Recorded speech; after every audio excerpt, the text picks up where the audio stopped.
یہاں پہ تشریف فرمائیں. اس کے علاوہ جیسے میں نے کہا کہ دسترخوان مساجد کی تعمیر اور اس کے علاوہ بہت سارے ایسے دیگر خیر کے کام ہیں جس میں حصہ لے رہے ہیں, انہیں میں خوش آمدید کہوں گا. بہت شکریہ جی, بڑی نوازش آپ کی حاجی صاحب پروگرام میں وقت دینے کے لیے. پرویز بھائی, گفتگو کا آغاز آپ کے ساتھ معاشی صورتحال کے حوالے سے اب کیا مزید کہا جا سکتا ہے, کیونکہ بات کرنے کے لیے زیادہ کچھ ہے نہیں. ابھی کچھ دیر پہلے جو موضوع زیر بحث آ رہا تھا اس میں یہی بات ہو رہی تھی کہ یہ جو حالات ہیں ملک کے, اور خاص طور پر یہ مہنگائی میں اضافہ ہے, اس میں ہر طبقہ اب جو ہے وہ پریشان نظر آ رہا ہے. پہلے تو یہ تھا کہ middle class, lower middle class, اس کے اوپر اس کا پریشر آتا تھا, اور ایک طبقہ تھا جس کو کوئی محسوس نہیں ہوتا تھا. لیکن اب برابری کی سطح پر ہر جگہ برابر لوگ جو ہے وہ اس کا پریشر محسوس کر رہا ہے. کیا کہنا چاہیں گے اس حوالے سے؟ بسم اللہ الرحمن الرحیم. یاسر, آپ نے ٹاپک بہت اچھا ہے. دیکھیں یہ آج کل بڑا ریلیونٹ ہے کہ مہنگائی جو ہے نا وہ اب جو ہے نا کہتے ہیں نا کہ وہ چھت پھاڑ کے آگے نکل گئی ہے. ٹھیک ہے نا. اب مسئلہ یہ ہے کہ اس کے اندر جب اس قسم کی مہنگائی آتی ہے تو جو چھوٹا آدمی سے لے کر نا ہر طبقے کا بندہ جو ہے نا اس کو محسوس کرتا ہے. دیکھیں نا, سب کے اپنے حساب سے سب کے اپنے جو ہے نا ایکسپینڈیچرز ہوتے ہیں. اچھا, پھر اس کے بعد ایکسپینڈیچر کے علاوہ دیکھیں جب بھی کاروباری ہوتا ہے بڑا تو اس کے اپنی لائبلٹیز بھی ہوتی ہیں, اس کے اپنے سٹاف بھی ہوتے ہیں, اس کے اپنے روزگار بھی دینا ہوتا ہے, اس کی اپنی ایک بڑا پورٹ فولیو ہوتا ہے جس کو اس کو مینیج کرنا پڑتا ہے, جس کو کہتے ہیں کہ ایکسپینڈیچرز کا اور انکم کا. اگر انکم کم ہو جاتی ہے اور ایکسپینڈیچر وہی رہتی ہے تو گیپ آ جاتا ہے, تو وہ بھی ایک بہت بڑا ڈیفیسٹ میں آ جاتا ہے. تو وہ بھی ایک سمجھ لیں کہ مہنگائی کے چکر میں اس کو بھی یہ فیس کرنا پڑتا ہے. اچھا, مہنگائی کا جو سلسلہ جو چل نکلا ہے نا, اور انفلیشن کا سلسلہ چل نکلا ہے نا, اس کی دو تین وجوہات ہیں. ایک یہ ہے کہ بھئی آپ کا ایک تو ڈالر آگے بڑھ گیا ہے, ٹھیک ہے نا, اور جو پروڈکشن جو ہے وہ لمیٹڈ ہو گئی ہے. اور دوسری بات یہ ہے کہ اب گورنمنٹ کو یہ خیال آ گیا ہے کہ بھئی جو ایسے ادارے تھے گورنمنٹ کے جو ہم اس کو سپورٹ کر رہے تھے اور وہ کچھ کما کے نہیں دے رہے ہیں, اور لاس میکنگ جو ایریاز تھے یا ادارے تھے ان کو اب پرائیویٹائز کر دینا چاہیے. یعنی کہ انہوں نے سمجھ لے کہ کوئی 15-20 سال خون چوس لیا پوری قوم کا, اب جو ہے نا وہ خیال آ ہی گیا کہ بھئی ان کو پرائیویٹائز کر دیں. اب پرائیویٹائز کرنے کے بعد بھی یہ بھی دیکھنا ہے کہ وہ اونے پونے میں پرائیویٹائز نہیں کریں, کچھ تو پیسے آئیں تاکہ ہم اس کو کٹی میں ری انجیکٹ کریں اور اپنی چیزوں کو اس کے اندر یوز کریں اور اس کو پراپرلی ہم مینیج کر سکیں. اب مسئلہ یہ ہے کہ اور ہونا یہ چاہیے کہ پرائیویٹائز کرنے کے بعد وہ جو پیسہ ہے جو ہم اس کے اندر انجیکٹ کر رہے تھے, وہ جو خون چوس رہا تھا, which we call it white elephant, اور they were not producing anything but ہمارا پیسہ دے رہے وہ یوز کر رہے تھے گورنمنٹ کا, اور ٹیکس پیئر کی منی یوز کر رہے تھے, اور ٹیکس پیئر کو اس سے کوئی فائدہ نہیں تھا, جسٹ ہم اس کی تنخواہیں دے رہے تھے, اس کو مینیج کر رہے تھے. تو اب آپ کہتے ہیں کہ بھئی ٹیکس نہیں آ رہا ہے, تو ٹیکس تو برابر آ رہا ہے. دیکھیں بجلی کے بل میں ٹیکس آ رہا ہے, کل کو مجھے بول رہا ہے کہ ریڈیو کے لائسنس پہ اور ٹی وی کا بھی ٹیکس لے رہے ہیں, ٹھیک ہے نا. تو بھائی جب ٹیکس تو ہر جگہ سے آپ اس پہ لگا کے لوگوں سے لے رہے ہیں, ہر آپ ٹوتھ پیسٹ لینے جاتے ہیں تو آپ کو ٹیکس دینا پڑتا ہے, تو جب ٹیکس تو ہر چیز پہ لگا ہوا ہے.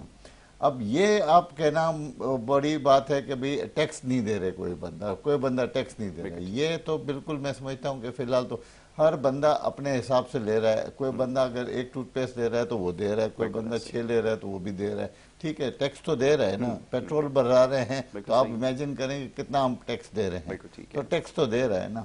اب اس کا مسئلہ یہ ہے کہ اب وہ اپنے خرچے جو ہے نا وہ اگر کم کر دیں, اور یہ وائٹ ایلیفنٹ ٹائپ کے جو ادارے ہیں ان کو اگر وہ بند کر دیں یا ان کو سیل آف کر دیں یا ان کو پرائیویٹائز کر دیں, اور ان کا جو پیسہ آیا ہے وہ صحیح معنوں میں کسی جگہ پہ لگا دیں, ٹھیک ہے نا. اور دیکھیں ویسے بھی ہمارے یہاں آج کل جو ہے نا, اب دیکھیں کہ کاروبار بالکل نیچے ہو گیا ہے, ٹھیک ہے, ہر چیز مہنگی ہو گئی ہے, کاروبار کرنا مشکل ہو گیا ہے. پہلے اگر آپ دیکھیں کہ اگر ڈالر کی ایک ویلیو تھی تو ویلیو اگر 185 تھی اور آج اگر 300 سے اوپر ہو گئی ہے تو لوگوں کا پیسہ ڈبل انویسٹمنٹ ہو گئی ہے.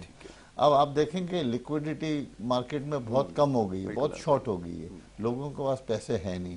اچھا دوسرا کیا ہے کہ بزنس جب آدمی کو ادھر ادھر بزنس نہیں ہوتا نا تو پھر لوگ کیا کہتے ہیں کہ کموڈیٹی کو اسٹاک کرنا شروع کر دیتے ہیں. کموڈیٹی کو اسٹاک کرنا شروع کر دیتے ہیں تو کموڈیٹی کی پرائس ہے نا وہ شوٹ ہو جاتی ہے. اچھا اب میں یہ کہوں کہ یار سبزی کیوں مہنگی ہو گئی ہے؟ کیوں مہنگی ہو گئی ہے بھائی؟ اس لیے مہنگی ہو گئی ہے کہ بھائی ٹرانسپورٹیشن مہنگی ہو گئی ہے. ٹھیک ہے نا. لوگ اپنے جو ہے نا اس کے اوپر اپنا مارجن بڑھا دیتے ہیں. کیوں کہ ان کے بھی خرچے مہنگے ہو گئے ہیں. وہ اپنے خرچے تو پورے کریں گے, پھر اپنا دیکھیں گے کہ بھئی میرا روز کا خرچہ کتنا ہے, وہ اس کے اوپر لوڈ کریں گے, تو پھر وہ ظاہری بات ہے کہ اس کی پرائس تو بڑھ جائے گی نا. جو عام بندہ جو لینے والا ہوگا وہ اس کو فرق پڑتا ہے کہ یار یہ اتنا مہنگا کیوں ہو گیا, مگر وہ جو بیچنے والا ہے میں تو اس کا بتا رہا ہوں کہ اس کی بھی تو ٹرانسپورٹیشن کاسٹ بڑھ گئی ہے. ٹھیک ہے نا.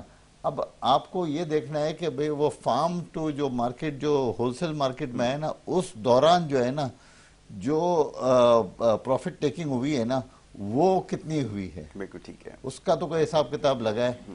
ٹھیک ہے نا. آپ ایک عام ریڈی والے کو بول رہے ہیں کہ یار تو نے مہنگا کر دیا, تو ریڈی والا کیا کرے گا؟ اس کو تو جتنے کی ملے گی وہی بیچے گا. تو یہ دیکھیں بہت ساری ایسی چیزیں ہیں کہ جس کو دیکھا جاتا ہے. گورنمنٹ جو ہے اور ٹھیک ہے دیکھیں دنیا میں یہی چل رہا ہے. آپ کو ایکسپورٹ کے آرڈر بھی اسی وجہ سے آپ کے ابھی نہیں مل رہے کہ بھئی انسٹیبلٹی. گورنمنٹ کو دیکھ رہے ہیں کہ یار ایک پولیٹکس میں آپ دیکھیں گے جب تک اسٹیبل نہیں ہوگا, جب تک ملک کے حالات صحیح نہیں ہوں گے, کوئی ملک آپ کو صحیح معنوں میں جو ہے نا آپ کو سپورٹ نہیں کرے گا. ٹھیک ہے. ابھی پچھلے دنوں بہت ساری ایسی ایکٹیویٹیز ہوئیں, مائننگ کی ایکٹیویٹیز ہوئیں. ٹھیک ہے نا. ہمارے بردر کنٹریز آئے اور انہوں نے بہت ساری یہاں پاکستان میں میٹنگز اٹینڈ کی, مگر اس کا یہ ہے کہ اس کا جو فائدہ جو عام آدمی کو وہ کب آئے گا؟ ٹھیک ہے نا. وہ اتنا جلدی نہیں آئے گا, کیونکہ میں نے جو بات سنی نا, جو مائننگ کے جو ریلیٹڈ لوگ تھے وہ کہہ رہے تھے کہ بھئی ایک مائن جو ریڈی ہوگی اور جو آپ کو پیسہ دینا شروع کرے گی وہ سمجھ لو اس کو 2 سے 3 سال لگتے ہیں. تو اب آپ یہ سوچ لیں کہ بھئی آج آپ نے کوئی کام شروع کیا, یا میں نے کوئی انڈسٹری لگائی, یا کوئی مائننگ کے اوپر میں نے اپنا وہ انویسٹمنٹ کی, یا لوگوں کو میں نے کانٹریکٹ دیے, یا باہر سے کوئی ملک آیا اور اس نے بولا کہ بھئی میں مائننگ کروں گا یا کاپر نکالوں گا یا فلانا نکالوں گا. وہ ایسا نہیں ہے کہ جادو کی چھڑی نہیں ہے کہ آج اس نے گھمائی اور کل سے شروع ہو گیا. اس کو 3 سال لگیں گے. اب 3 سال یہ قوم رک سکتی ہے, 3 سال یہ قوم برداشت کر سکتی ہے. جو آج کل کے خرچے ہیں دیکھیں, یہ خرچے ایسے نہیں ہیں, اس میں دیکھیں پوری فیملیز ہیں, آپ کے بچے ہیں, آپ کی قوم ہے, آپ کا ایجوکیشن ہے. ہماری ایجوکیشن کا لیول میں وہ چند لوگوں کی بات نہیں کر رہا جو اپنے بچوں کو پرائیویٹ اسکول میں بھی ڈالتے ہیں, اور چلو وہ بیچارے وہ بھی آج کل بڑے اس میں ہیں کہ یار خرچے بڑھ گئے ہیں. میں ان کی بات کر رہا ہوں جو عام بندے, جو اتنی پاپولیشن ہے, جو 80% جو بچے ہمارے جو اسکول جا ہی نہیں رہے, بھئی ان کا کیا ہوگا؟ وہ کیا اگلے 5 سالوں میں ہمارے ملک پہ لائبلٹی نہیں بنیں گے؟ وہ ہمارے جی ڈی پی میں کیا کنٹریبیوشن کریں گے؟ ان کو دنیا کا کون سا ایسا ملک ہے جو ان کو ایکسیپٹ کرے گا؟ بیکاز جب ان کے پاس ایجوکیشن نہیں ہوگی تو ان کو کون ایکسیپٹ کرے گا؟ پھر آپ یہی بات کریں گے کہ یار ہمارے پاس مہنگائی کیوں گی؟ کیونکہ ہمارے پاس جو کام کرنے والے ہاتھ نہیں ہیں. ہمارے پاس جو آج کل جو اپنے 21ویں صدی جو ہم آگے جا رہے ہیں اس کے اندر انٹر ہونے والے وہ مائنڈز نہیں ہوں گے. دیکھیں نا دنیا کہاں سے ترقی کر رہی ہے. چائنا کی بات کر رہے ہیں ہم, ٹھیک ہے نا, ہم انڈیا کی بات کر رہے ہیں, ہم بنگلہ دیش کی بات کر رہے ہیں. اور بھئی ان لوگوں کی بات کر رہے ہو تو ان لوگوں کو دیکھو تو صحیح کہ انہوں نے کیا کرا ہے, انہوں نے کن چیزوں کے اوپر خرچہ کیا ہے. اب سری لنکا کی بات کر رہے ہو تو سری لنکا میں دیکھو کہ 95% تو لٹریسی ریٹ ہے, وہاں لوگ کتنے پڑھے لکھے ہیں. پھر آپ بنگلہ دیش کی بات کرو تو بنگلہ دیش میں دیکھو کتنے ریفارمز کیے ہیں, کس طرح سے بزنس مین کو انہوں نے انٹرٹین کیا ہے. پھر اس کے بعد آپ چائنا اور اس کی مثال لیتے ہو تو انہوں نے الیکٹرانکس میں کتنا, جو سے کہتے ہیں نا مائنڈ, انہوں نے پہلے اپنے بچوں کو, یوتھ کو, اپنی قوم کو وہ انہوں نے مائنڈ دیا, وہ پڑھایا, وہ نئی جو آتے ہیں نا نئی جو پڑھائی لکھائی کے جو چیزیں کورسز ہوتے ہیں وہ انٹروڈیوس کرائے تاکہ وہ دنیا سے کمپیٹ کر سکے, دنیا میں جا کے کمپیٹ کر سکے, ان کے بچے کمپیٹ کر سکتے ہیں, یا اپنی جو بھی پروڈکشن کرتے ہیں یا جو چیز بناتے ہیں کم از کم وہ دنیا کی مارکیٹ میں کمپیٹ کر سکتے ہیں. بالکل ایسا ہی. آج چائنا کی گاڑی جو ہے الیکٹرک کار ہے وہ امریکن کار سے کمپیٹ کرے. امریکہ اس سرپرائز کہ how can China can make such a car, ٹھیک ہے نا, ان چائنا. تو اب آپ دیکھیں کہ بہت ساری ایسی انوویشنز ہیں, بہت ساری ایسی چیزیں ہیں جو چائنا نے ایکسل کیا ہے.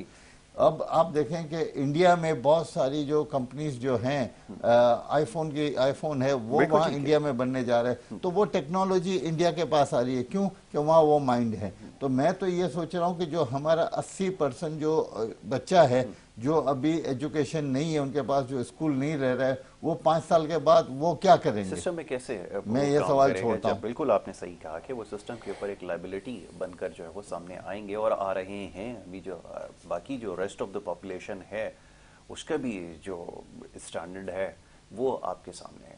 اور یہ ایک بہت بڑا ٹاپک ہے, ایک بہت بڑی ڈسکشن ہے, کیونکہ جو کرنٹ پولیٹیکل سسٹم ہے, یہ جو پریویلنگ سسٹم ہے موجود, اس کے اندر بہت سارے نقائص موجود ہیں. اور ہیلتھ اور ایجوکیشن دو ایسی چیزیں ہیں جس کو سب سے زیادہ نظر انداز کیا گیا. بہرحال اس کے اوپر بات کرتے ہیں. ہمارے دوسرے جو مہمان ہیں جناب حاجی منیر عاصم قادری صاحب, وہ بھی یہاں موجود ہیں, ان سے بھی ذرا گفتگو ہوگی. حاجی صاحب فرمائیے, اب جیسا بھی بات ہو رہی تھی کچھ دیر پہلے کہ یہ جو سارے معاملات ہیں دنیاوی جس کے اندر مہنگائی اور جو فکر معاش ہے اس نے بہت زیادہ لوگوں کو پریشان کر رکھا ہے. پھر ایسی موقع پر کار خیر کے کاموں کی طرف آنا, حصہ لینا, تو بڑا مشکل کام بظاہر نظر آتا ہے. کیسے یہ خیال آیا اور پھر کیسے اس سلسلے کا آغاز ہوا؟ پہلے چاہوں گا ابتدا میں تھوڑا سا اس کا تذکرہ. جی بسم اللہ الرحمن الرحیم. سب سے پہلے یاسر بھائی میں K21 نیوز اور آپ کا شکر گزار ہوں کہ آپ نے اس پروگرام میں ہمیں مدعو کیا. یاسر بھائی, آقا کریم صلی اللہ علیہ وسلم کی حدیث مبارکہ ہے بڑی مشہور کہ سلام کو عام کرو اور بھوکے کو کھانا کھلاؤ. اور ایک اور حدیث مبارکہ ہے کہ بہترین صدقہ بھوکے کو کھانا کھلانا اور پیاسے کو پانی پلانا ہے. اور دوسرا صوفیاء کا مشن جو تھا وہ یہی تھا کہ جو اصل صوفیاء تھے وہ جہاں بھی گئے انہوں نے سب سے پہلے وہاں لنگر جاری کیا. مخلوق خدا آتی, وہ اپنا ظاہر ہے کہ بھوک جو ہے وہ حضور کا فرمان بھی ہے کہ بھوک انسان کو کفر تک لے جاتی ہے, تو یہ لنگر انہوں نے جاری کیا. تو ہماری جو تحریک ہے اسلامک ہیلپ, اس کی بنیاد بھی اسی تھیم پر رکھی گئی ہے. اور چونکہ اس کا تعلق بھی ایک روحانی سلسلے سے حضرت سلطان باہو رحمۃ اللہ علیہ جو بر صغیر کے معروف صوفی بزرگ ہیں, اور آپ کے خانوادہ پیر سلطان نیاز الحسن قادری صاحب اور پیر سلطان فیاض الحسن قادری صاحب اس کے بانی ہیں. تو الحمدللہ اسلامک ہیلپ, ظاہر ہے یہ ابھی پرویز صاحب معیشت کی بات کر رہے تھے, تو یہ بھوک کا سلسلہ یہ شروع سے چلا, اس میں کمی بیشی ہوتی ہے. اس وقت ہم اس دور سے گزر رہے ہیں کہ جہاں یہ ہماری معیشت, بلکہ پوری دنیا کی, میں بھی UK میں, تو وہاں بھی یہی صورتحال ہے. مثلا وہ وہاں جو بریڈ پہلے 89 پینی کی ملتی تھی اب وہ 160 کی ہے. انڈوں کا پیک جو پہلے 1.50 کا ملتا تھا اب 2.99 کا ہے, یعنی ڈبل سے بھی اوپر ہو گئی. اس طرح جو بلز ہے وہ بھی. تو ان حالات میں جو آپ نے سوال کیا کہ یہ جو خدمت انسانیت کا سفر ہے یہ جاری رہنا چاہیے اور اس میں لوگوں کو آگے بڑھتے رہنا چاہیے. تو الحمدللہ اسلامک ہیلپ 2003 میں اس کا قیام عمل میں لایا. ابھی اس سال اکتوبر میں ہم اس کے 20 سال مکمل کر رہے ہیں, اور اس وقت اسلامک ہیلپ کا الحمدللہ 20 کنٹریز کے اندر کام ہو رہا ہے, جس میں افریقہ کے ممالک ہیں. میں خود زیادہ افریقہ کو ڈیل کرتا ہوں, تنزانیہ بالخصوص, کیمرون ہے, چاڈ ہے, نائجیریا ہے, ملاوی ہے. تو آپ سن کے حیران ہوں گے آپ کی وساطت سے ناظرین بھی کہ اس وقت تک ہم تنزانیہ میں 720 ماسک بنا چکے ہیں, اور اس کے علاوہ وہاں سب سے بڑا مسئلہ پانی کا ہے. آپ یقین جانیں کہ پوری بستی ہے, بارش کا پانی جوہڑ جو ہوتا ہے وہاں سے وہ پانی لیتے ہیں. بلکہ ایک دفعہ ہم گزر رہے تھے تو میں نے دیکھا ایک جوہڑ ہے خشک ہے, تو وہاں کچھ 25-30 عورتیں ہیں. تو میں نے اپنے ڈرائیور کو کہا کہ یہ یہاں کیا کر رہے ہیں؟ انہوں نے کہا یہ پانی لے رہے ہیں. میں نے کہا پانی تو ہے نہیں. میں نے کہا روک کو دیکھتے ہیں. تو یقین کریں کہ پانی وہ سوکھا ہوا تھا, صرف وہ تھوڑا تھوڑا نا نمی سی تھی. تو وہ ایک گھڑا کھودتے, اس گھڑے میں نیچے تھوڑا تھوڑا پانی رسنا شروع ہو جاتا. ایک چھوٹا برتن تھا اس کے پاس, اس سے وہ بھرتے پھر بکٹ میں ڈالتے. تو کم از کم 2 گھنٹے میں وہ میلا سمیل والا پانی، تو وہ بتا رہے تھے کہ یہی پانی یہ پیتے ہیں، یہی کھانے میں استعمال کرتے ہیں. بڑی یعنی ابتر صورتحال ہے. تو الحمدللہ اسلامک ہیلتھ نے اس وقت تنزانیہ میں تقریباً 3000 سے زیادہ ویل لگائے ہیں ماشاءاللہ، جو پوری بستی کو پانی دے رہے ہیں. اس طرح وہاں ہم ساتھ ہم نے یہ نہیں کہ صرف ان کی یہ بلکہ ان کو لائیولی ہوڈ میں بھی ہم امپاور کر رہے ہیں. ماشاءاللہ. تو الحمدللہ ہمارے وہاں 2 پروجیکٹ اس وقت ہم نے شروع کیا ہے. ایک ہم جو ویڈوز ہیں، ڈسیبل ہیں اور غریب لوگ ہیں، ان کو ہم دکان بنا کر دیتے، اس کو ہم سمال شاپ کہتے ہیں. تو اس وقت تک ہماری وہاں تقریباً 300 سمال شاپ بن چکے ہیں، جس سے ان کا بہترین روزگار ہو جاتا ہے. دوسرا وہاں چونکہ سبزہ عام ہے تو ہم نے ایک شروع کیا پروجیکٹ 10 گوٹس کا. 10 بکریاں ایک فیملی کو لے کر دیتے ہیں، ان سے باقاعدہ ایک ہم معاہدہ کرتے ہیں کہ آپ نے یہ بکری سیل نہیں کرنی. ہاں، آپ کا جو اس کا مثلا بکرے جو ہوتے ہیں وہ آپ سال کے بعد 6 مہینے کے بعد، تو اس سے بڑا وہاں تبدیلی آئی ہے. اور اس کے علاوہ وہاں ہم فوڈ دیتے ہیں. رمضان میں تمہارا بہت بڑا آپریشن ہوتا ہے. اس سال ہم نے 20,000 فیملیز کو دیا تھا. اس کے علاوہ کوکڈ فوڈ مختلف موقع پر، مثلا رمضان میں افطار میل کے نام سے، پھر اس کے بعد عید قربان پر ہم 3 دن دیتے ہیں. پھر ابھی محرم شریف گزرا تو حسینی لنگر کے نام سے ہم نے وہاں دیا. تو اس وقت تک وہاں ہم، اور قربانی مثلا اس دفعہ ہم نے وہاں 54,000 قربانی کی شیئر جو ہیں، اور اس میں ہماری ترکی کے کچھ پارٹنر ان کا بڑا کردار تھا. اس طرح دیگر کنٹریز میں بھی ہے. روہنگیا کے مسلمان جو بنگلہ دیش کے اندر، وہاں ہم نے بڑا کام کیا. اس وقت بھی ہمارے وہاں 3 بڑے ٹینکر چل رہے ہیں، 3 واٹر اسٹیشن ہے، لنگر وہاں چل رہا ہے. ڈیلی 2000 لوگوں کو کھانا دیا جاتا ہے. پاکستان میں جو ہے وہ بھی ہمارا کام ہے. میں چونکہ ابھی کراچی اور اس کے مضافات میں جو ہمارا کام ہو رہا ہے وہ دیکھنے کے لیے آیا تھا. تو یہاں الحمدللہ ہمارے 4 دسترخوان ہیں. ایک ہمارا یہ ڈرگ روڈ پر ہے سید معصوم شاہ بخاری. ڈیلی وہاں تقریباً 250 سے 300 لوگ دوپہر کا اچھا کھانا کھاتے ہیں، اور یہ پچھلے 2 سال سے چل رہا ہے. ایک ہمارا پنجاب میں کھاریاں میں ہے، غریب لوگ آتے ہیں. ایک پنڈی میں ہے، جدہ ٹاؤن میں، وہاں بھی میگا مارٹ کے بالکل سامنے. وہ مزدور جو ہوتے ہیں بیچارے، آپ کو پتہ ہے کہ ایک بندہ جب دہاڑی لگانے آیا تو اگر وہ کھانا کھائے گا تو 300-400 اس کو ادھر چلا جائے گا، تو وہاں سے کھانا کھا لیتے. ایک ہم نے ڈی ایچ کے چکوال میں بنایا، جو مریض آتے ہیں، جو ان کے لواحقین آتے ہیں. اس طرح یہاں مسجدیں بھی بنا رہے ہیں. بالخصوص ادھر یہ گھاگر کا علاقہ ہے، ادھر ہم نے کافی مسجدیں بنائی ہیں. ابھی جو سیلاب آیا تھا تو ماشاءاللہ ہم نے 200 گھر بنانے کا اعلان کیا تھا. ابھی میں 24 کل میں نے کیے ہیں وہاں نواب شاہ میں، کوٹ غلام محمد میں. 70 ہمارے گھر بن چکے ہیں. 27 ایک جگہ، 24 ایک جگہ، 13 ایک جگہ اور 6 ایک جگہ. تو ابھی ہم نے یہ 200 گھر مکمل کرنے ہیں. اس طرح سیلاب کے دوران ہم نے کوکڈ فوڈ دیا، فوڈ پیک دیے، ونٹر کٹ دیے، ہائیجین کٹ دی. یہ ہمارا ڈیزاسٹر تو جہاں بھی آتا ہے یہ ہمارا پروسیس جاری رہتا ہے. ابھی ترکی میں جب زلزلہ آیا تو تقریباً وہاں ہم نے 1.5 ملین کا کام کیا. وہاں ہم نے ان کو، ہمارا کچن ابھی بھی وہاں 2 کچن چل رہے ہیں، موبائل کچن، اور اس کے علاوہ ٹینٹس دیے ان کو. ظاہر وہ آسودہ ہیں لوگ، لیکن جب ڈیزاسٹر آتا ہے تو پھر ان لوگوں کو بھی مدد کی ضرورت ہوتی ہے. تو الحمدللہ یہ خدمت انسانیت کا ہمارا سفر جاری ہے. اور اس میں ہم اور یہ جو ان پاور والا سسٹم ہے نا، وہ یہاں بھی ہم نے فروٹ اینڈ ویجیٹیبل کارٹ دی، وہ ریڑیاں جو ہیں. بہت اچھی بات. پنجاب میں کھاریاں میں، جیلم میں، لاہور میں ہم نے رکشاز دیے. اس طرح سمال شاپ بھی بنا کر دے رہے ہیں، سلائی مشینیں دے رہے ہیں، تاکہ لوگ یعنی وہ اس سے نکل کر وہ ان کے حالات اتنے اچھے ہو جائیں. مثلا ابھی وہ تنزانیہ کی میں نے آپ کو مثال دی نا، تو وہ جن کو ہم نے دکانیں بنا کر دی ہیں نا، یا 10 گوٹس دی ہیں، تب دوبارہ جب ان کے پاس جاتے ہیں نا ڈاکومنٹری بنانے کا، اب آپ کے حالات تو وہ اتنے خوش ہیں، وہ کہتے ہیں کہ اب اللہ نے ہمیں اتنا اپنے پاؤں پہ کھڑا کر دیا کہ ہاں اب ہم دوسرے لوگوں کو دیتے ہیں. کیا اچھی بات ہے. بہت خوب، بہت خوب. عزیز صاحب گفتگو جاری رکھتے ہیں، اور بھی آپ کے جو کار خیر کے کام ہیں اس کے حوالے سے جاننے کی کوشش کریں گے، اور دیگر معاملات پر بھی گفتگو کی جائے گی. ایک مختصر سی بریک کے لیے کہا جا رہا ہے، ایک بریک لے لیتے ہیں اور بریک کے بعد اس سلسلے کو آگے بڑھائیں گے. آپ دیکھتے رہیے گڈ مارننگ کراچی.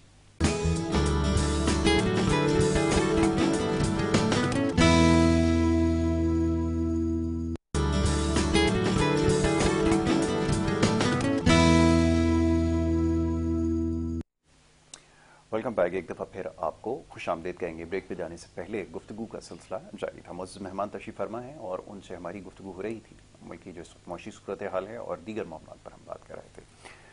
پرویز صاحب، ابھی بریک پہ جانے سے پہلے جیسے حاجی صاحب نے تذکرہ کیا، ایسے لوگ موجود ہیں مخیر حضرات جو بڑھ کر کام کر رہے ہیں، لیکن اس سے زیادہ اچھی بات یہ ہے کہ جیسے ابھی معیشت کے حوالے سے جو آپ نے بات کی ہے، جو قیمتی رائے سے آپ نے ہمیں آگاہ کیا، یہ بڑے کام کی بات ہے. اگر ول آپ کے پاس ہے، اگر آپ کرنے کا ارادہ رکھتے ہوں، تو پھر اس طرح کے جیسے پلان جس کا بھی میں چاہوں گا ذرا تذکرہ دوبارہ کر دیا جائے گا، جو اور مخیر حضرات ہیں جو سسٹم میں کنٹریبیوٹ کر رہے ہیں، وہ اگر چیزوں کو فنکشنل بنانا چاہیں تو کیا کچھ نہیں ہو سکتا؟ اگر ساری ذمہ داری اگر حکومت پہ ڈال کے ہاتھ پہ ہاتھ رکھے بیٹھے رہیں گے تو پھر نتیجہ وہی نکلے گا جو ہمارے سامنے. ابھی اکنامک کرائسس ہے پوری دنیا کے اندر ہے، جیسا بھی حاجی صاحب نے کچھ دیر پہلے تذکرہ کیا، اور یقیناً اس چیز کو ہم سمجھتے ہیں، لیکن ان معاملات سے باہر آنے کے لیے پھر ہمیں خود کچھ کرنا پڑے گا، ایک ہوپ دینی پڑے گی اور ایک طریقہ کار وضع کرنا پڑے گا. میں چاہوں گا ذرا اس حوالے سے بات کیجیے. جی دیکھیں، کسی بھی آپ دنیا میں کہیں بھی چلے جائیں نا، تو دیکھیں گورنمنٹ جو ہوتی ہے جو وہ سارے کام گورنمنٹ نہیں کرتی. بالکل ٹھیک ہے. دیکھیں، ہم کاروبار میں ہمیشہ یہ کہتے ہیں کہ گورنمنٹ جس طریقے سے کاروبار کے اندر جو ہے نا وہ بیریئر لگاتی ہے نا کہ بھئی وہ آگے نہ بڑھے، اور جیسے ہی کوئی کاروبار آگے بڑھتا ہے وہ ٹانگ کھینچ لیتی ہے. میں ہمیشہ گورنمنٹ کے ساتھ جو بھی باتیں ہوتی ہیں کسی کے ساتھ، تو میں یہی کہتا ہوں کہ یار بجٹ آتا ہے نا، 1 سال کا بجٹ آتا ہے، وہ ہم ڈائجسٹ کرنا شروع کرتے ہیں یا سمجھنا شروع کرتے ہیں، 1 سال کے بعد پتہ چلا پھر آ گیا، پھر 1 سال کے بعد پھر میں نے کہا ہم ایسا کیوں نہیں کر سکتے 5 سال یا 10 سال تک اس کو فکس کر دیں، ٹھیک ہے، اور بولے کہ بھئی یہ ہے، اب کھیلو بھئی ادھر، ٹھیک ہے نا. اور گورنمنٹ کا کام ہے اس کو ریگولیٹ کرنا، اس کو مانیٹر کرنا، اور بزنس مین کو فیسیلیٹیٹ کرنا. اگر یہ گورنمنٹ 3 چیزیں کر لے نا تو بزنس مین خود آئے گا، خود کام کرے گا، امپلائمنٹ بھی دے گا، آگے بزنس بھی دے گا، اپنا انویسٹمنٹ بھی ڈالے گا، ٹھیک ہے، ایکسپورٹ بھی کرے گا، لوکل پروڈکشن بھی کرے گا، اور اتنا کام کرے گا کہ یار لوگوں کو امپلائمنٹ ہی ملے گی. اور پھر جب لوگوں کے جیب میں پیسہ آئے گا تو لوگ خرچ بھی کریں گے، لوگ اپنے بچوں کو تعلیم بھی دیں گے. اور پھر گورنمنٹ چاہے گی تو گورنمنٹ کیا کرے کہ وہ اس کو کرے کہ اس کو مانیٹر کرے کہ بھئی ہیلتھ کے ایشو، کہ بھئی ہمارے پاس جو ہے نا ہیلدی بچہ ہونا چاہیے، ہمارے پاس قوم ہیلدی ہونی چاہیے. تو آپ اپنے جو ہاسپٹلز ہیں گورنمنٹ کے اس کو آپ اکوپڈ کریں پراپرلی، اس کو مینٹین کریں تاکہ کوئی بندہ جو ہے نا اگر وہاں جائے کوئی بھی شکایت کرے تو وہ ہیلدی بن کے واپس آئے، ٹھیک ہے نا. یہ گورنمنٹ کے فنکشنز ہوتے ہیں. گورنمنٹ کے یہ فنکشن نہیں ہوتے کہ بھئی خود کاروبار کرے. گورنمنٹ کے یہ فنکشن نہیں ہوتے کہ بھئی گورنمنٹ یہ پرومس کر دے کہ بھئی میں ان لوگوں کو جاب دوں گا. گورنمنٹ کے یہ فنکشن نہیں ہو کہ میں 1 کروڑ نوکریاں دوں گا. گورنمنٹ کا یہ فنکشن نہیں ہوگا میں 50 لاکھ گھر دوں گا. گورنمنٹ کا یہ فنکشن ہوتا ہے کہ فیسیلیٹیٹ کرے. جب گورنمنٹ کی یہ فیسیلیٹی ہوگی، ٹھیک ہے نا، تو نوکریاں خود جو ہے نا وہ جنریٹ ہوں گی. گورنمنٹ یہ فیسیلیٹی دے گی، لوگوں کے جیب میں پیسے ہوں گے تو لوگ جا کے خود مکان لے لیں گے. بھلے جو کم پیسے والا ہے وہ چھوٹا مکان لے لے گا، بڑے پیسے والا بڑا مکان لے لے گا. تو یہ خود جو ہے نا اکنامک ایکٹیویٹی کا ایک حصہ بن کے آگے جائے گا، ٹھیک ہے نا. یہ نہیں ہوتا ہے کہ گورنمنٹ نے پرومس کر دیا کہ میں ایک رکھا، بھئی کہاں سے نوکری دو گے، کاروبار ہے نہیں، نوکریاں دیں گے یار کس طرح سے. یہ تو بالکل جیسے کہتے ہیں نا کہ کوئی بیوقوفانہ اسٹیٹمنٹ ہے. تو یہ ہوتا ہے گورنمنٹ کا کام، ٹھیک ہے نا، اور جو گورنمنٹ کو کرنا چاہیے. پھر جو مخیر حضرات ہیں اس کی وجہ سے ہمارے پاس اب جو معاملات رکے ہوئے ہیں اور لوگوں کو جو پیٹ میں کھانا ایٹ لیسٹ جا رہا ہے نا، تو اس کی وجہ سے معاملات ابھی تک ایسے رکے ہوئے ہیں اور لوگ روڈوں پہ ایسے پروٹیسٹ کرنے نہیں نکل آئے. اگر لوگوں کا اگر پیٹ خالی ہو نا تو یہاں تو غدر مچ جائے، یہاں تو پھر آپ سمجھ لیں کہ آپ باہر نکلنا مشکل ہو جائے اور پھر آپ اپنے کچھ بھی نہیں کر سکتے. تو میں تو یہی کہوں گا کہ بھئی اگر یہ جو ہم مخیر حضرات پیسے دے رہے ہیں نا تو یہ تو بہت اچھی چیز ہے. چلو یہ کوئی ہے کہ اللہ کے کام میں حصہ دے رہے ہیں اور اس کا اجر جو ہے نا اللہ دے گا. مگر جو گورنمنٹ کے کام ہے ان کو بھی وہ کرنے چاہیے، جو مخیر حضرات کے کام ہے وہ ان کے. مگر اس کے بعد ان اداروں کو چاہیے کہ وہ ادارے ایسے کام کریں کہ ڈائریکٹلی ان لوگوں کو کوئی امپلائمنٹ دیں، ان لوگوں کے لیے کوئی انڈسٹریل اسٹیٹ قائم کریں، ان لوگوں کے لیے کوئی ایسا سسٹم بنائیں کہ بھئی ان کو وہاں کام بھی سکھائیں، ان کو کوئی اسکل بھی دیں اور ان کو وہی کھانا کھلائیں. ایسا نہیں کہ روڈ پہ کھانا کھلائیں، ایسا نہیں کہ بھئی آپ روڈ پہ ان کو پھینک دیا اب وہ وہاں سے کھانا کھائیں گے پھر بس اسٹاپ پہ کھڑا ہو جائے گا بھیک مانگنے کے لیے. تو وہ کیا ہے کہ ایک آدمی بھیک بھی مانگ رہا ہے، وہ جیب میں 2000 روپے لے کے بھی جا رہا ہے اور کھانا بھی وہاں کھا رہا ہے. تو اس کے لیے تو بہت اچھا ہو گیا کہ بھئی اس کو وہ کہیں ہوٹل پہ ادھر ادھر جانا نہیں پڑتا ہے. وہ سامنے بس اسٹاپ کھڑا ہوا ہے، وہ گیا 10 منٹ کی بس اسٹاپ کی بریک لے کے وہاں کھانا کھا کے پھر آپ واپس آ گیا، پھر اپنا اس نے بزنس شروع کر دیا. تو تو آپ لوگوں کا پروفائل بھی تو بننا چاہیے نا. تو جب وہ انڈسٹریل اسٹیٹ میں ایک بندہ ہوگا, جب آپ اس کو لوگوں کو لیں گے تو آپ کو لوگوں کا پروفائل بھی پتہ چل جائے گا, اس کا یہ بھی پتہ چلے گا کتنے بچے ہیں. آپ ان کے بچوں کا ہیلتھ کا بھی دیکھ سکتے ہو, ان کو بھی ایجوکیشن دیکھ سکتے ہو, ان کی بچوں کی شروع سے اس کا ایپٹیٹیوڈ دیکھ کے اس کو اس کام میں جو ہے نا آپ جوڑ سکتے ہو. اب آپ دیکھیں کہ ہر بچے کا ایک ایپٹیٹیوڈ فرق ہوتا ہے. جب آپ اس بچے کو اس ایریا میں انکلیو میں رکھو گے تو وہ کیا ہے کہ وہاں سے اس کی ڈیولپمنٹ شروع ہو جائے گی, اور وہ کل ہماری اکنامک ایکٹیویٹی کا حصہ بنے گا. نہ کہ وہ وہی ہے کہ وہی ایک سگنل پہ پھر وہ جو ہے نا, جیسے اس کے باپ سگنل پہ تھا اس کو کھانا فری مل گیا, وہ اس کا بیٹا بھی وہی کرے گا. تو وہ ہمیں اگر ٹھیک ہے یہ بھی ضروری ہے, کام بھی ضروری ہے, کھانا کھلانا بھی ضروری ہے, مگر میں چاہ رہا ہوں کہ اس کو ایک نیکسٹ لیول پہ لے جائیں, اس سوچ کے لے جائیں کہ وہ بچے جو ہے نا, یا وہ باپ جو آج وہ لائن میں لگ کے کھانا کھا رہے ہیں, اس کے بچے اس طرح سے نہ جائیں, اس کے بچے نہ جائیں. بس یہ میرا ٹھیک ہے. بہت اچھی بات ہے, آپ نے بالکل ٹھیک کہا کہ اب اس چیز کو ایلیبریٹ کرنے کی ضرورت ہے. حاجی صاحب, اب یہ سوال عموماً ہوتا ہے, اور آج کل جتنی بھی ایکٹیویٹیز ہو رہی ہیں, زیادہ تر تو لوگ اس کا چیک اینڈ بیلنس رکھتے ہیں, لیکن پھر جیسے ابھی پرویز بھائی نے کہا, یہ بھی ایک بڑا ہمارا کنسرن ہے کہ ایسا بھی کچھ ہو رہا ہے. یہ ڈیٹا کیسے مینٹین کیا جاتا ہے, کیا حساب کتاب رکھنے میں دشواریاں پیش آتی ہیں, اور خاص طور پہ جو لوگوں کو آپ فیسیلیٹیٹ کر رہے ہیں اس کا کیا نصاب بنایا ہے, کیا طریقہ کار ہے, اس کے حوالے سے چاہتا جی یاسر بھائی, بیسیکلی جو سوال آپ نے کیا ہے, الحمدللہ میں جب اپنی چیریٹی کی بات کرتا ہوں, اسلامک ہیلپ کی, تو الحمدللہ پورا وہاں ہمارا ایک سسٹم ہے, مختلف ڈپارٹمنٹ ہے, مثلا فنانس ڈپارٹمنٹ ہے جو پورا ایون کہ ایک پینی سے لے کر اگر کوئی 1,00,000 پاؤنڈ بھی دیتا ہے اس کا باقاعدہ حساب ہوتا ہے.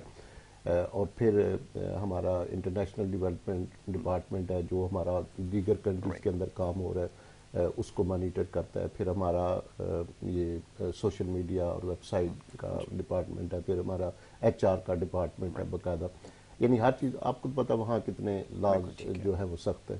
تو الحمدللہ ہمارا آڈٹ جو ہوتا ہے وہ جو UK کی 10 بڑی آڈٹ کمپنیاں ہیں ان میں سے ایک ہے جو آڈٹ کرتی ہے, اور الحمدللہ ہر سال جو وہ رپورٹ دیتے ہیں وہ 100% ہوتی ہے.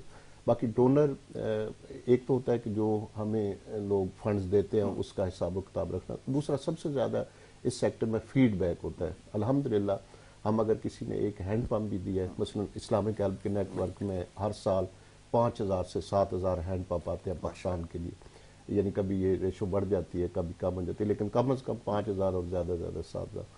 تو ہر ڈونر کو اس کا ہینڈ پمپ اس کی فیڈ بیک ملتی ہے. ہم پورا ایک پیک دیتے ہیں, اس کو بھیجتے ہیں جس میں لکھا تصویریں ہوتی ہیں اور ساتھ ایک رپورٹ ہوتی ہے چھوٹی سی کہ آپ کا ہینڈ پمپ جو آپ نے 150 پاؤنڈ دیا تھا کس موضع میں لگا ہے, کس شخص کے گھر لگا ہے, یونین کونسل کون سی ہے, تحصیل کون سی ہے, ڈسٹرکٹ کون سا, صوبہ کون سا ہے. اور ہم اسے کہتے ہیں کہ آپ خود یا اپنے کسی ریلیٹیو کو بھیج کر اس کی تصدیق بھی کرا دیں. اس طرح ہم جو مساجد بناتے ہیں اس کی پوری ڈاکومنٹری اور فیڈ بیک اور ساتھ رپورٹ ہوتی ہے. لائیولی ہوڈ کے جتنے ہمارے پروجیکٹ ہیں ان کی ساری. تو یعنی الحمدللہ کوئی ڈونر بھی تھوڑا دیر ہو سکتے ہیں, مثلا اگر ہم 2 مہینے کا ہے تو 3 مہینے میں اس کو مل جائے گی, لیکن اور یہی ایک چیریٹی سیکٹر میں لوگوں کے اعتماد اور ان کا فنڈ جو لینے کی یہی وجہ ہے کہ جب ان کو فیڈ بیک ملتی ہے, کیونکہ پہلے اور سسٹم اب سوشل میڈیا کا دور ہے تو لوگ فیڈ بیک چاہتے ہیں, چاہے وہ اس نے 10 پاؤنڈ بھی دیا نا وہ چاہتا ہے فیڈ بیک. مثلا ابھی ترکی کے زلزلہ زدگان کے لیے جتنے فنڈز لوگوں نے دیے تو ہم نے ان کو پوری فیڈ بیک دی. لوگوں نے وہاں ٹینٹس دیے اور اس کے علاوہ فوڈ دیا, فوڈ پیک دیے. تو ہم نے باقاعدہ ان کے ناموں کے مثلا کوئی اگر کسی مسجد نے ہمیں دیا کہ ہمارے 100 فوڈ پیک, تو ہم نے باقاعدہ ان کے 100 فوڈ پیک وہاں ڈیلیور کر کے. یہ پورا الحمدللہ چیک اینڈ بیلنس سسٹم ہے. آڈٹ ہوتا ہے ہر سال. یہاں ہمارا پاکستان کا آڈٹ علیحدہ ہوتا ہے. یہاں الحمدللہ ہمارا لاہور میں پاکستان کا مین آفس ہے, کراچی میں ریجنل آفس ہے سندھ اور بلوچستان کے لیے. یہاں باقاعدہ دفتر موجود ہے, لاہور میں دفتر موجود ہے. اور آج نہیں کوئی 5-10 سال بعد بھی کوئی ڈونر کہے کہ میں نے یہ 50 پاؤنڈ دیے تھے یا 5 پاؤنڈ, تو اس کی مجھے پہلے تو یہ کہ ہر ڈونر کو رسید بھیجی جاتی ہے. وہاں آپ کو پتہ ہے سسٹم نیشنل آرٹ لینڈ کارڈ کے ذریعے لوگ زیادہ دیتے ہیں, تو جو ہی وہ کارڈ سے اپنی پیمنٹ دیتے ہیں تو ان کو الیکٹرانک رسید چلی جاتی ہے, ای میل کے ذریعے اور پوسٹ کے ذریعے بھی. لیکن بعد میں بھی کوئی بھی کلیم کرے تو الحمدللہ پورا ریکارڈ ہمارے پاس موجود ہوتا ہے. وہاں کے رولز کے مطابق ہم